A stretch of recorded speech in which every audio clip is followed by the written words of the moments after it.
stick with us, because over the next few years, we're going to develop into a company that's going to be to the travel experience what Starbucks is to the coffee experience. WorldVentures is becoming a magnet for success because it's basically the nature of what we're all about.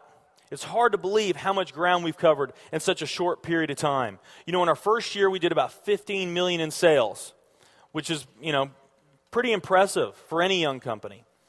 Our second year, we closed out at right at $50 million. That's over a 320% increase in our second year. And we are totally convinced that we will clear in our third year $100 million. And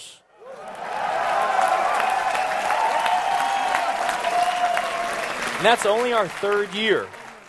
And I'll tell you what's going to happen much faster than you might imagine is that we're going to become a $1 billion company. And some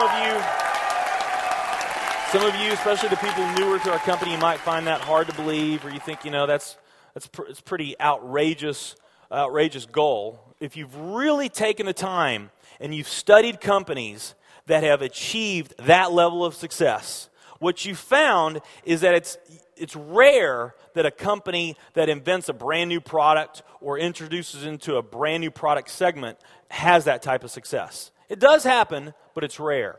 What's more common, where you see these companies that achieve this mega success, it's companies that enter an industry that's already very, very large, also very competitive. They do something just a little bit different, and they carve out a small little piece of a really big pie, and with that small little piece, they become over $1 billion a year company.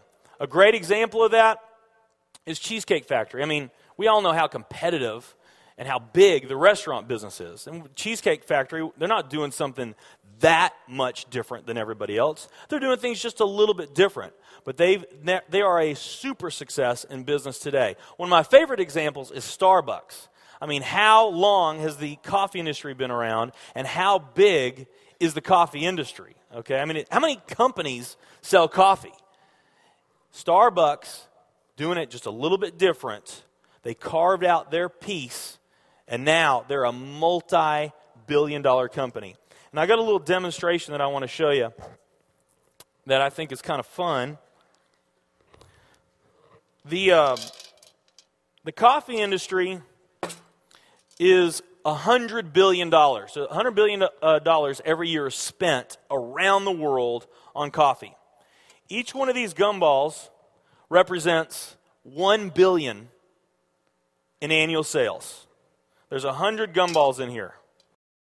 This is the coffee industry. So Starbucks, if they want to, let's say they're brand new and they're starting out, and they've got this goal to become a $1 billion company, they need to carve out 1% of that pie. So they would need to have this much of that pie, 1%. So it's really, a small percentage of this overall pie. They've been more successful than that. Starbucks actually was able to capture 1, 2, 3, 4, 5, 6, 7, 8. They do about $8 billion in sales. That's a pretty significant portion of the entire worldwide global sales of coffee. Now, there's another industry that's actually quite a bit bigger that we talk a lot about, and that's the nutrition industry. The nutrition industry is $226 billion every year is spent on nutrition. So again, each one of these gumballs represents $1 billion in sales. So here's the coffee industry, here's the nutrition industry. Now, let's talk about, and by the way, you may not know this or not, but over half of all the network marketing companies on the planet today, they're nutrition companies. Now let's talk about the travel industry. We need a bigger vase here. All right.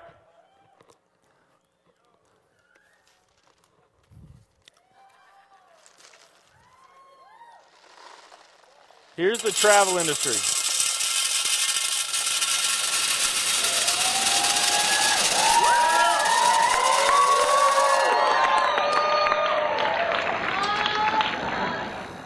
Pretty impressive, right?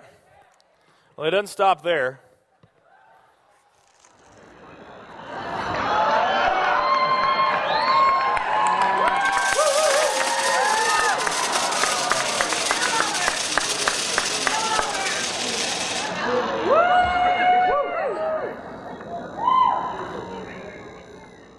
That's pretty big, right?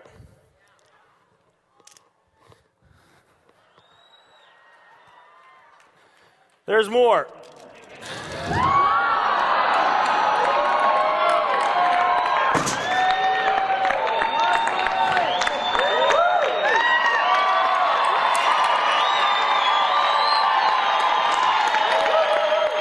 But wait, there's more.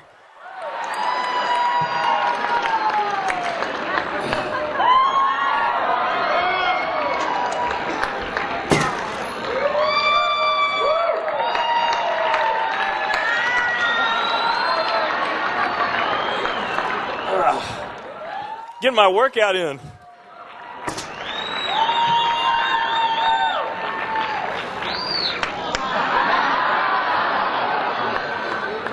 And one more.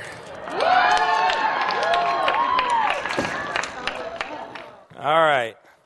So here's coffee. Here's nutrition, the entire nutrition industry. Here's travel.